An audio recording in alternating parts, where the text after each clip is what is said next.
you were never meant to fit in. I believe that you were meant to stand out for a reason. You know, most of my life, I really thought something is wrong with me. Something's really deeply wrong with me. But then I realized that the way I am, the kind of outsider that I am, is more of a calling. It's not something wrong with us, it's more a sign from God. And I want to share a few thoughts about that, because for so many years I was so feeling depressed and ashamed of how I am, because I thought everybody else is normal, everybody else gets along, everybody else has a normal life, but I'm just a weird one. I'm the strange one. And I really realized that this is not true at all. So if you are somebody who had this feeling as well of being the weird one in the group, or you're coming somewhere in a room and the other people stop talking, or you feel like you want to fit in but you can't really do it, like the other people are always kind of like keeping a distance, or they look at you differently. It's not this, you watch the others and then you see yourself and you see there's a difference. You feel like it's them and somehow me. And of course this is also strengthened by trauma in our experiences, and especially when we have trauma of rejection, then we perceive sometimes rejection or being left out when it's not really there. But in general, I think people who belong to God, people who belong ultimately to Jesus Christ, the most of them had these feelings that I met and that I talked about it. So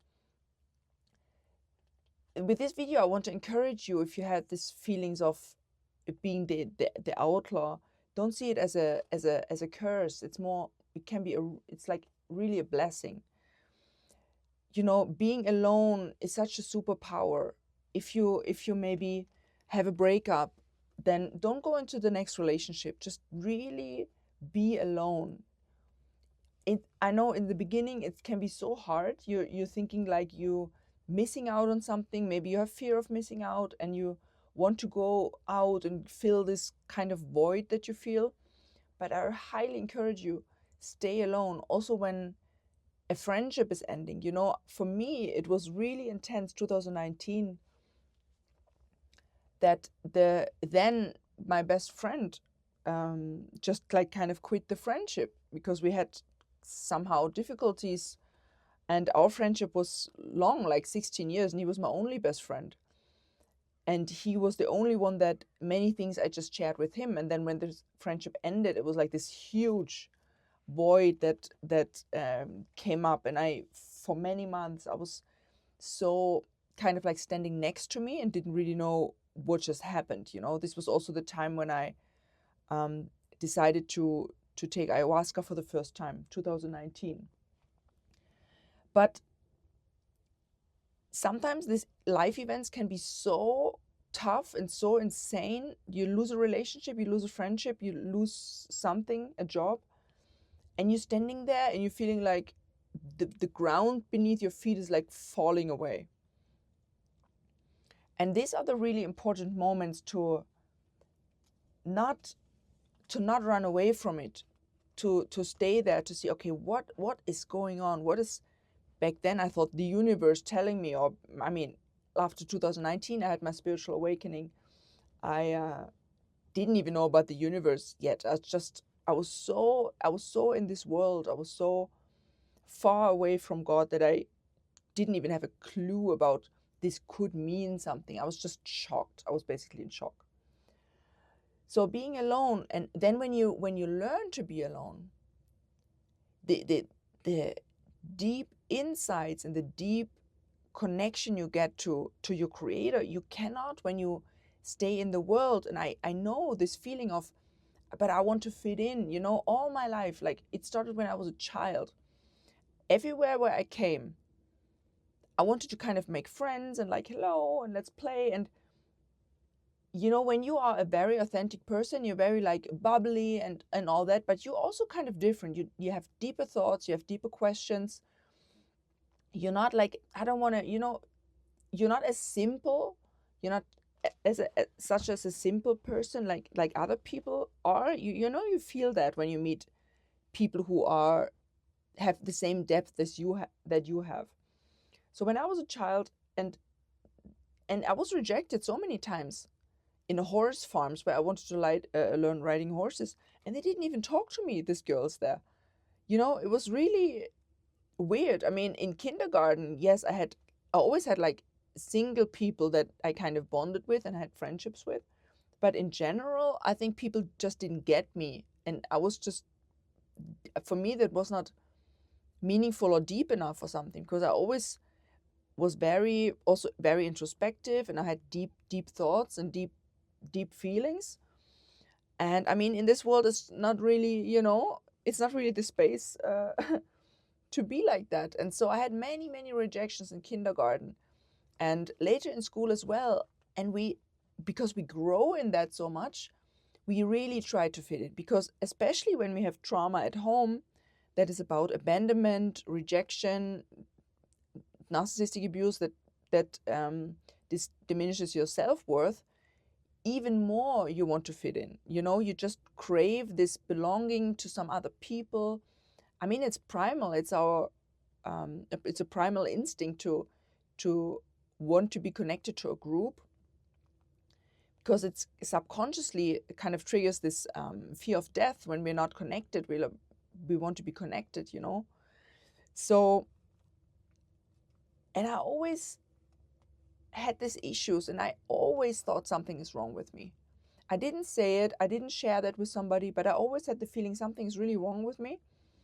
And of course, that was strengthened by the abuse that I experienced with my mother, because she told me I'm wrong. She told me I'm evil. She told me I'm a snake. She told me I'm hypocrite. I'm lazy. I'm a, worse words. I don't want to learn. I'm just, really bad stuff.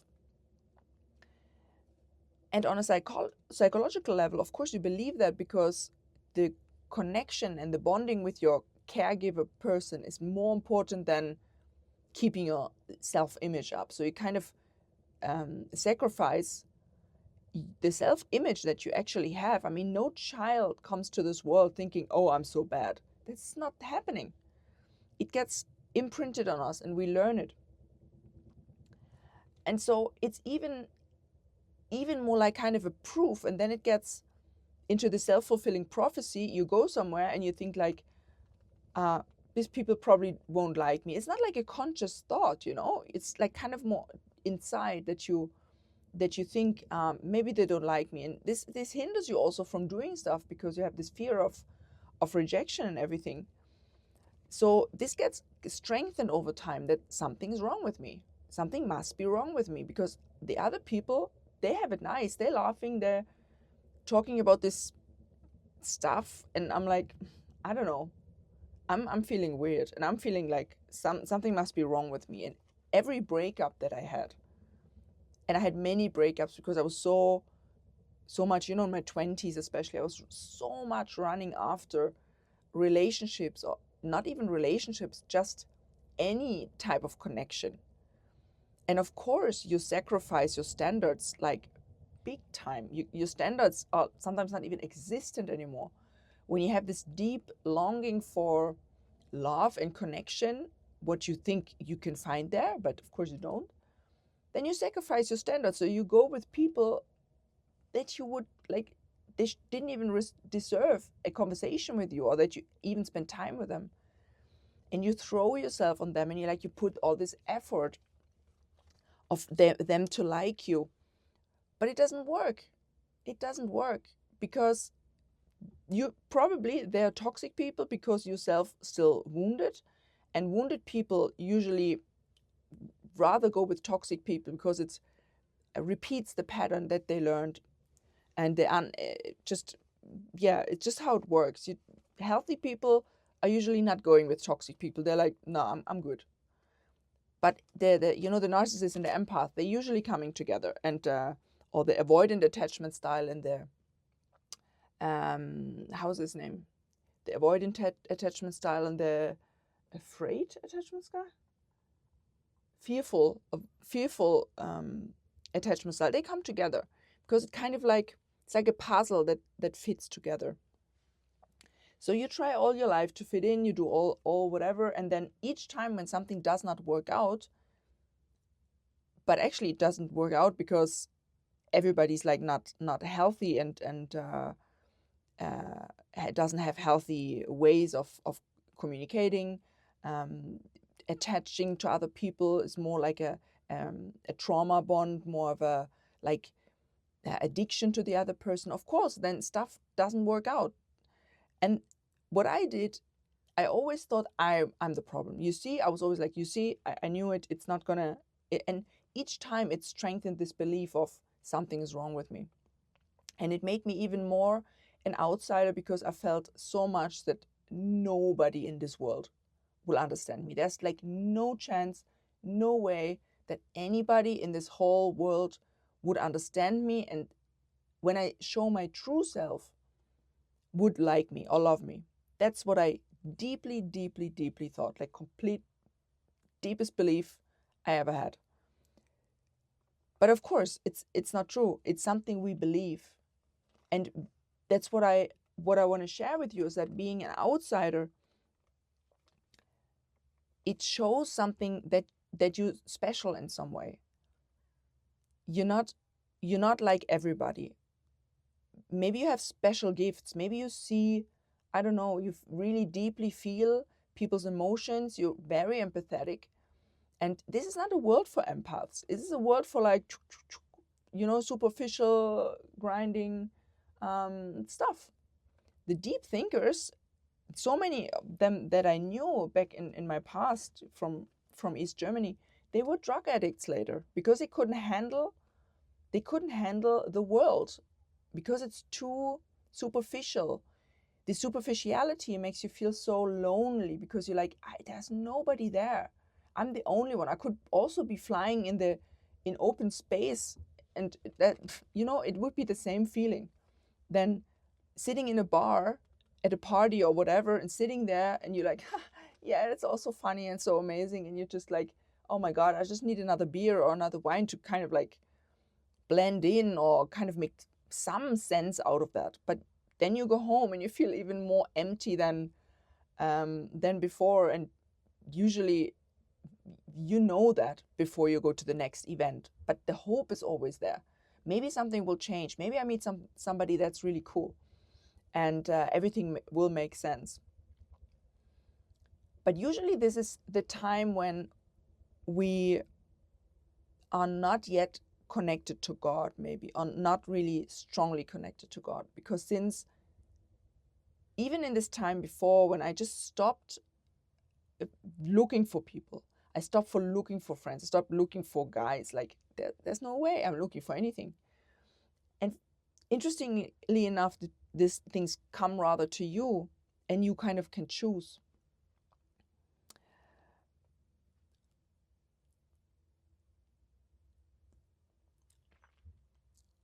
So then after a while, when you decide, it starts with a decision.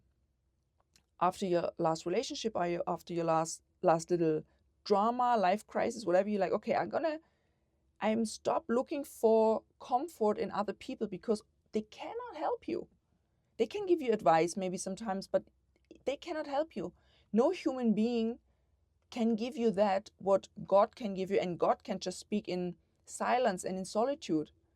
You can sit in a bar and you can like do all kinds of stuff to distract you, but it will not help you. And when you learn being alone, when you really start feeling comfortable, and it took me years. It was so weird in the beginning. I had big FOMO and I was always having at least 2 coffee dates a week to feel like validated by friends. I had at least 1 Tinder date a week or whatever. I had like 2-3 guys running after me, to make me feel validated and to make me feel worthwhile or like, worthy. But when you learn that, you discover the gift that is there in being different, being somebody who does not fit in, being somebody that is in this world but not from this world. You have much other tasks to do, you have much deeper insights to have. You can try and walk around and like have your worldly life, but it will not ever fulfill you. Not ever. And I'm coming from a perspective, and I kind of don't really like saying that because some people could feel that I'm bragging or something. But when I was young and I was a child and I was mocked and abused by my mother, I had this deep we have this deep need for control or some power and validation. And for me, that was beauty. And I always wanted to be beautiful. And then, it happened, I kind of lost some weight when I was, I think, I don't know, 18 or something. Um, of course, completely exaggerating with makeup and all that. I went to the sun salon, where you get tanned. So this was kind of the beauty back then that I thought I have. And of course, you attract all these kind of like guys, they're looking for superficial beauty. This is also why all these things will always feel empty, because it's the foundation is superficial. You build on ice something. It's I got the beauty, I got the money, guys running after me, or like, friends, and I felt still so insanely empty. And I thought this cannot be. Even on my world trip, which was my life's dream, to be on a world trip, which I did 2014 to 2016. The depression I had when I was in Australia, I was like, how is this possible? I'm sitting on a beach in Australia and I'm like feeling so disconnected from everything and everybody. But back then I didn't realize it was an inner disconnect. I was disconnected from God. Or so I thought, So this is the root of all the struggle. And the pain we feel, I believe God uses all this pain to make us grow, to make us wiser, because I believe that pain is always something that teaches us something. It brings you in some direction. It makes us humble.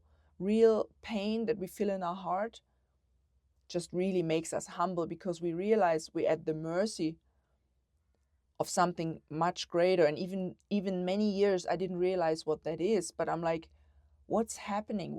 How can I not have control over my life? How is all the things that I want, they're running through my fingers, and I'm trying to hold on, and I'm trying to make it work, and I'm trying to better myself, and I'm trying to be the person that other people want me to be, and it always crashed down. And I was so desperate, and I didn't know why. And I always came back to the conclusion that something must be wrong with me. Of course, when you have like a traumatic past, you're like, yeah, my mother was wrong. My mother was right. She was always right. I'm just so weird, and nobody could ever love me. And what happened to me with the pain, it crushed me so hard. It broke my heart so bad that I was so on the ground that I could not else but finding my way back to God. There was just no other way. There was nothing else left than God. That was the only, like, I have no contact with my family. I lost jobs and whatever, and the friendship that I had with my friend back then was not there, and it got never replaced, like a deep, real cool friendship, like where you really are on the phone with each other and stuff. So there was nothing left, nothing. And at that point, something cracked so much that I opened myself up and like, okay, you get crushed by God, and He takes your crushed heart and somehow heals it. And then the gratitude you feel, and the kind of insane, like, how could I not see that? How could I miss it? How could I forget God? How could I forget God on all these years running after the wrong things that made me even more miserable, even more sin, even more misery, even more depression, even more alcohol, more party, more guys, more like feeling unworthy. Like, it was a downward spiral.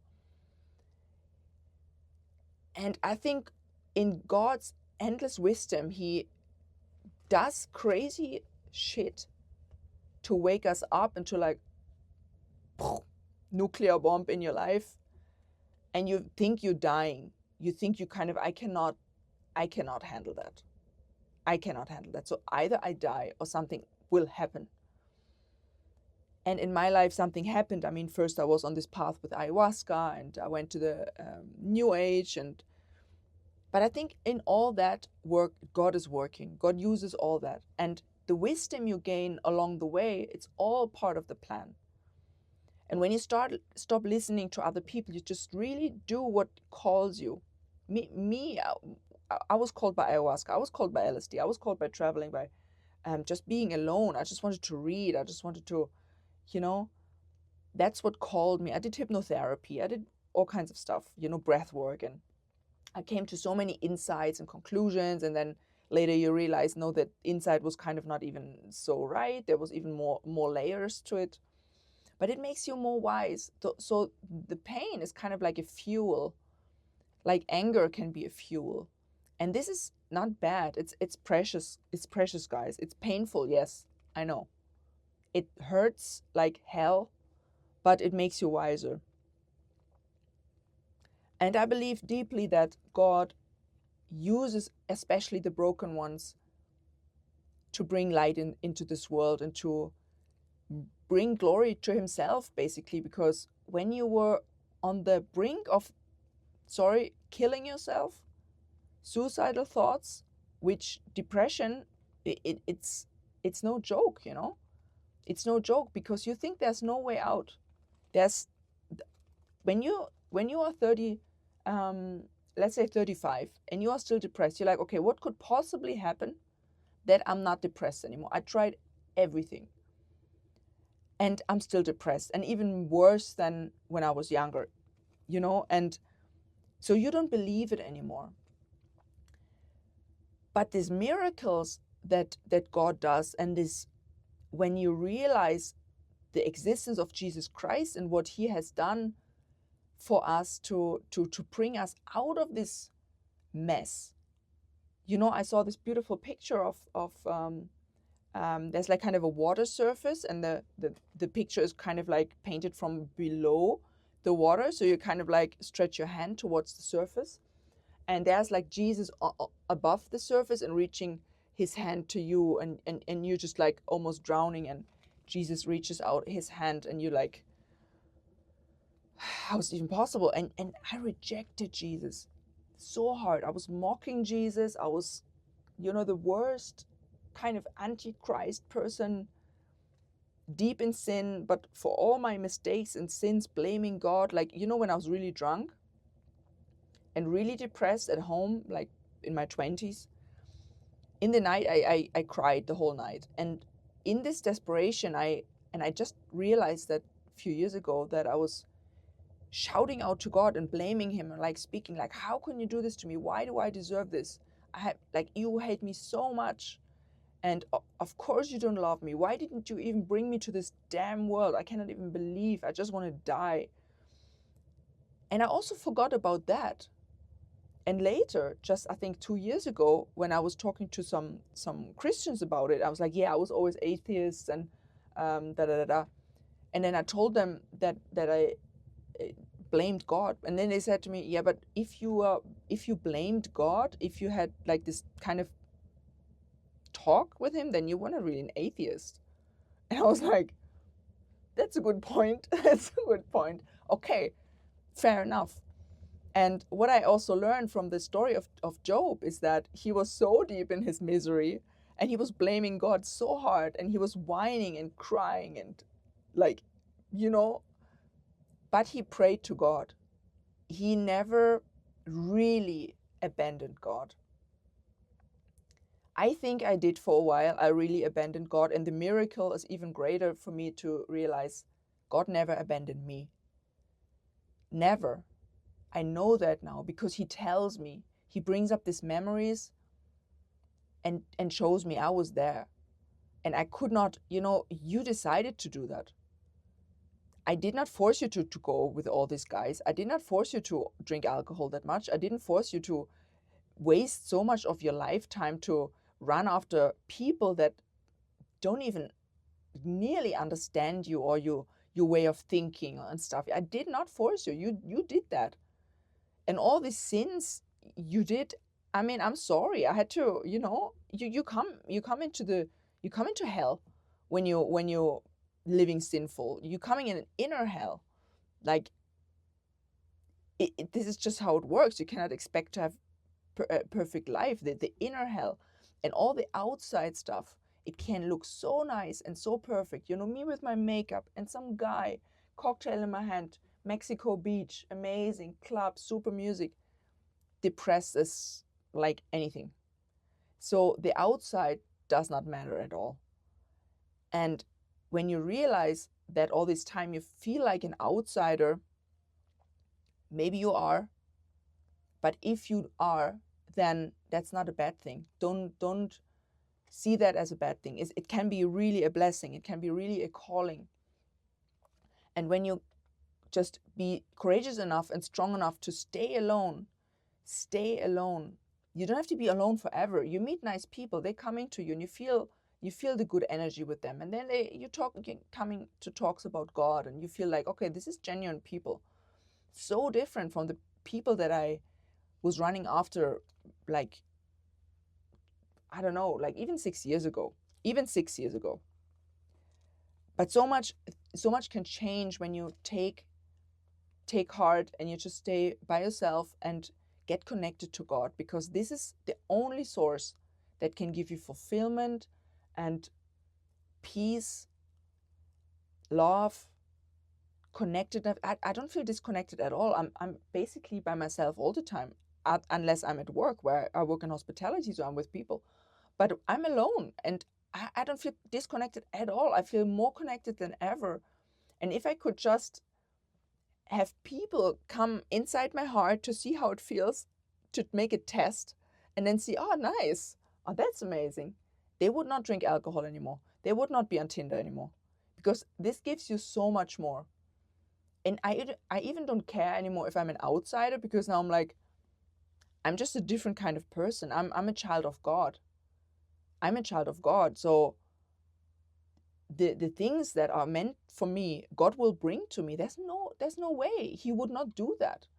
He brings these people that are meant for me. He brings the conversations. He brings the opportunities for jobs. He opens doors. God does that. I was trying so hard all my life. I'm like, oh my God, I have to get this job and I have to get this apartment. I was freaking out, like being in fear and sorrow. All for nothing, basically, because God sorted it out each time anyway. And the times that it didn't work out, that I didn't lose anything, because what God does not give you, you don't need. You don't need these people.